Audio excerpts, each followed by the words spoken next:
Ciao a tutti e benvenuti sul mio canale, sono D'Alessandro Davide. Oggi con questo nuovo video voglio spiegarvi come risolvere il problema della lavatrice che non parte. Prima di iniziare vi invito a supportarmi gratuitamente iscrivendovi al canale e cliccando mi piace, così mi darete la possibilità di realizzare nuovi video.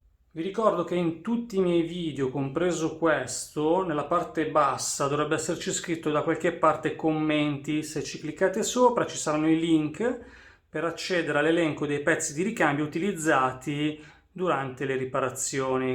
Adesso vi spiego come funziona appunto una lavatrice, ma giusto per fare una corretta diagnosi. Quindi cosa succede? Noi l'accendiamo, no? Scegliamo il programma, selezioniamo la centrifuga, tutte le opzioni che ci servono, chiudiamo l'oblò e premiamo avvio. Allora, se voi premete avvio, il tasto avvio, e vedete che non lampeggia, non fa nessun beep, non fa nessun rumore, cioè niente, sembra come se voi aveste premuto a vuoto, è probabile che ci sia un problema sulla scheda, ma più che sulla scheda è sul tasto avvio pausa, che in genere è incorporato sulla scheda. Se avete invece un tasto touchscreen, allora provate a pulire bene, perché magari se c'è un po' di sporco in giro, lui non sente la pressione e quindi non si avvia. Quindi potete prendere un panno e pulire per bene e riprovare. È raro che capiti, però può succedere anche questo. Un'altra alternativa sarebbe quella di staccare la spina, aspettare 20 minuti e girarla e reinserirla. Quindi staccate la spina dalla presa, la girate e la reinserite e provate così.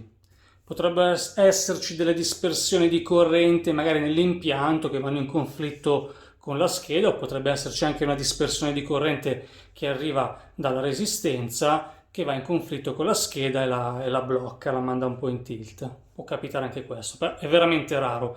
Il guasto più comune invece è un problema dell'elettroserratura, chiamata anche ritardatore oblò, che sarebbe questa qui, che adesso vi farò vedere appunto come si sostituisce.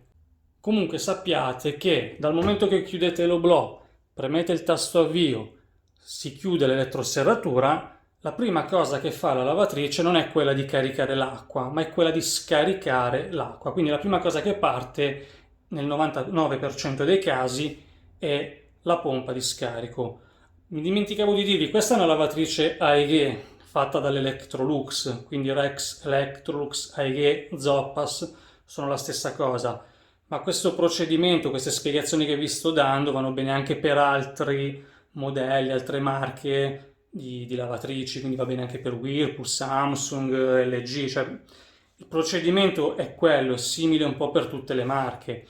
Considerate anche che comunque l'elettrodomestico memorizza degli allarmi, quindi nel caso della lavatrice Rex Electrolux EG potrebbe darvi l'allarme 40, su invece l'Ariston potrebbe darvi un altro tipo di allarme, che se non erro dovrebbe essere l'allarme 6, e così via per altre marche.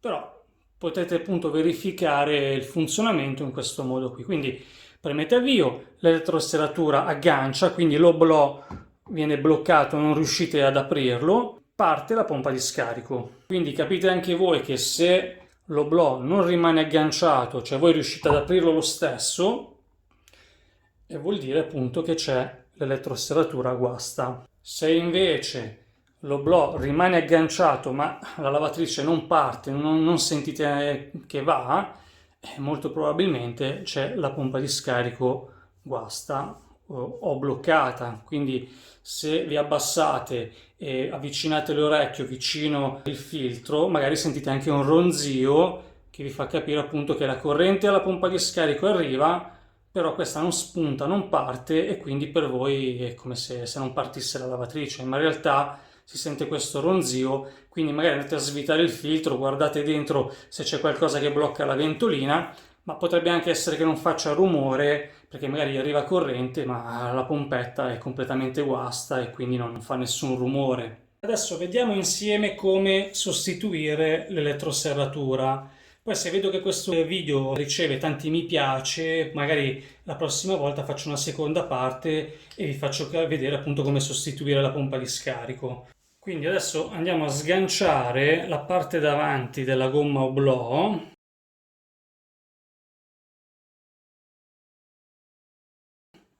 La prima cosa da fare è quella di togliere l'anello di tenuta, andando a lavorare qui sotto dove c'è la molla, senza danneggiare la molla, senza allungarla. Quindi afferriamo questa parte qui e tiriamo così e tiriamo via questo anello. E ovviamente ricordatevi di staccare la spina. Poi inseriamo la mano qui dietro e afferriamo appunto l'elettroserratura, il ritardatore oblò. Allora in questo caso qui potreste avere o due viti, quindi una qui, o semplicemente a incastro come questa qui. Spingete, ok? Molto semplice, quindi spingete qui e qui, cioè le inserite dentro, poi tirate verso sinistra e sfilate, fate in questo modo qui e poi spingete di nuovo verso destra. Ok? Allora, questa è l'elettroserratura.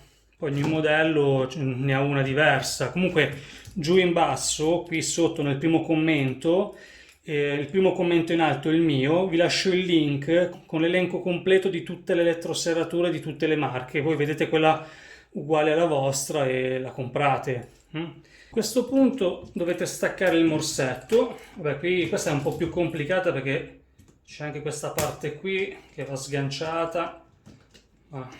Sono un po' tutte simili, non è che sono complicate. Comunque, ok. Una cosa molto importante da non trascurare è appunto quella di verificare che non ci siano bruciature qui dentro o qui. Cioè se vedete un po' che si è ingiallito, o anche qui, allora qua, oltre che sostituire l'elettroserratura, dovete anche rifare il cablaggio. Quindi dovete staccare, tagliare filo per filo, mettere il faston e rimetterlo su, perché se non lo fate nel giro di qualche mese vi ritroverete con lo stesso identico problema e dovete ancora nuovamente sostituire questo. Ovviamente questa elettroserratura è buona, non ha nessun guasto, era giusto per farvi vedere a voi come si smontava e come va sostituita, quindi non sto a cambiarla. Comunque una volta che avete sostituito l'elettroserratura ed eventualmente avete rifatto il cablaggio, la potete riassemblare senza problemi.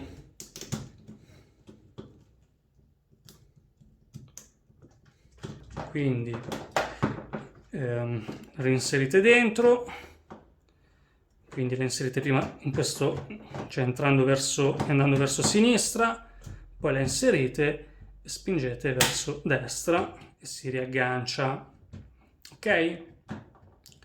E poi dovete rimettere la gomma, molto semplice, quindi incastriamo il bordo della guarnizione all'interno e rimettiamo l'anello di tenuta, che magari forse è anche la parte più complicata. Quindi puntate più o meno la molla in questo punto, la inserite così qua dentro, poi fate leva così,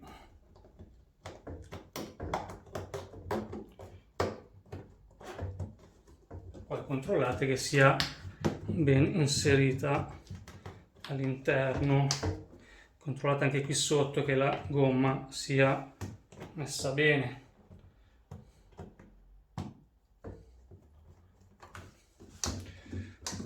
Ok, quindi ricapitolando, premo avvio, la porta aggancia, quindi se cerco di aprire questa deve rimanere agganciata, se non rimane agganciata c'è da sostituire l'elettroserratura. Posso entrare in diagnostica, nel canale ci sono dei video che spiegano come entrare in diagnostica, posso andare a leggere l'allarme per essere più sicuro, potrebbe darmi l'allarme 40, 41, 42. su altri modelli ci sono altri tipi di allarmi, se non sbaglio, non vorrei dire una cavolata, su Ariston e Indesit dovrebbe essere l'allarme 6. E se invece aggancia ma non parte, non sento nessun rumore, mi abbasso, avvicino l'orecchio al filtro, al tappo del filtro, se sento un ronzio molto probabilmente c'è la pompa di scarico bloccata. Se non sento niente potrebbe esserci la pompa di scarico rotta. Come fare a capire se la pompa di scarico è da cambiare o meno e come si fa a cambiarla? Cliccate mi piace, supportatemi così proseguirò con la spiegazione e vi spiegherò appunto come sostituire la pompa di scarico. Ok? Grazie a tutti e alla prossima. Ciao ciao!